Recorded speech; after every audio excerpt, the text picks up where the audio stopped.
আমাদের গ্রামের মানুষজন জানে একটা শর্টকাট রাস্তা আছে, সেটা দিয়ে গেলে বাজার থেকে বাড়ি ফিরতে সময় আধ ঘন্টা বেঁচে যায়। কিন্তু সেই রাস্তা নিয়ে গ্রামের লোকের একটা অদ্ভুত কথা আছে। লোকজন বলে রাতে ওই শর্টকাটে ঢুকলে মানুষ নাকি একবার একই জায়গায় ফিরে আসে। প্রথমে সবাই ভেবেছিল এগুলো গাঁয়ের গপ্প, কিন্তু যেদিন বাপনের সঙ্গে ঘটনাটি ঘটল, সেই দিন থেকে গ্রামের আর কেউ ওই রাস্তা দিয়ে রাতের অন্ধকারে পেরোয় না। সেদিন বাপন বাজার থেকে ফিরছিল, রাত হয়ে গিয়েছিল। বাপন একটু বিরক্ত হয়ে বলল, আরে ধুর, এই পথ দিয়ে গেলে বাড়ি তো রাত 12টায় পৌঁছাবো।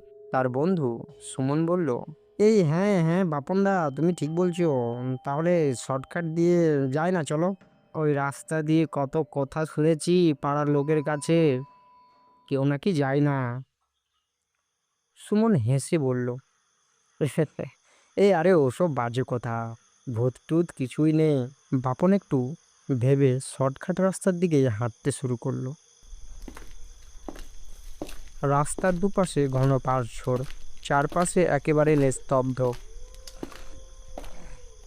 হাঁটতে হাঁটতে সে সামনের একটা পুরনো কুয়ো দেখতে পেল। বাপন মনে মনে ভাবলো, আরে এই কুয়োটা তো আগে কখনো দেখিনি। মিনিট পাঁচেক হাঁটার পর সে আবার সামনে তাকিয়ে থমকে দাঁড়ালো। আবার সে একই কুয়ো।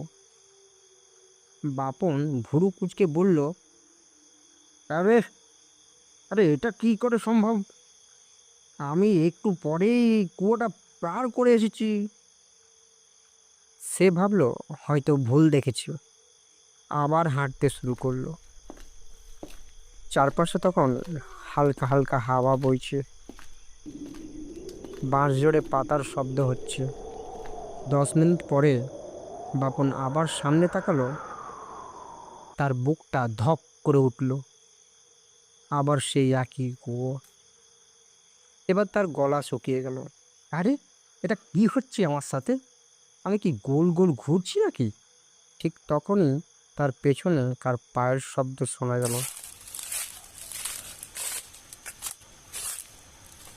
বাপন তাড়াতাড়ি তাকালো, কেউ নেই, চারপাশে শুধু অন্ধকার। সে একটু ভয় পেয়ে দ্রুত হাঁটতে লাগলো। কিন্তু মিনিট পরে আবার সামনে তাকিয়ে তার শরীর ঠান্ডা হয়ে গেল। আবার সেই কুয়ো। এবার কুয়োর পাশ দিয়ে যাওয়ার সময় সে স্পষ্ট শুনতে পেল ভেতর থেকে একটা ফিস ফিস আওয়াজ। এত তাড়া কিসের? বাপন থমকে দাঁড়ালো। সে কুয়োর ভেতর তাকানোর সাহস পেল না। হঠাৎ এবার ফিস ফিস শব্দ। তুই যতই হাঁটিস, এই রাস্তা তোকে ছাড়বে না। বাপনের গা শিউরে উঠল। সে দৌড়াতে শুরু করলো। দৌড়াতে দৌড়াতে প্রায় 10 মিনিট পরে সে থামলো। আবার সামনে তাকাতে তার শরীর অবশ হয়ে গেল। সে আবার দাঁড়িয়ে আছে সেই কুয়োর সামনেই। কিন্তু এবার কুয়োর পাশে একটা ছায়া দাঁড়িয়ে, একটা মানুষ, কিন্তু তার মুখ দেখা যাচ্ছে না। বাপন কাঁপা গলায় বলল, "উম, এ, কে কে কে ওখানে, কে?" ছায়াটা ধীরে ধীরে কুয়োর দিকে ইশারা করলো। তারপর ফিসফিস করে বলল, আমাকে এখানেই ফেলে দিয়েছিল। বাপন ভয়ে পিছিয়ে গেল। ছায়াটা আবার বলল, এখন কেউ এই রাস্তা দিয়ে গেলে সে আর সহজে বেরোতে পারে না। বাপন প্রাণপণে দৌড়াতে লাগলো, কিন্তু দৌড়াতে দৌড়াতে শেষ পর্যন্ত গ্রামের আলো দেখতে পেল। সেই রাতের পরে বাপন কয়েকদিন জ্বরে পড়েছিল। পরে এক গ্রামের এক বুড়ো লোক বলছিল, 20 বছর আগে এই শর্টকাট রাস্তায় একজনকে খুন করে কুয়োর মধ্যে ফেলে দেওয়া হয়েছিল। তারপর থেকে নাকি যে রাতে ওই রাস্তা দিয়ে যায় সে বারবার এক জায়গায় ফিরে আসে।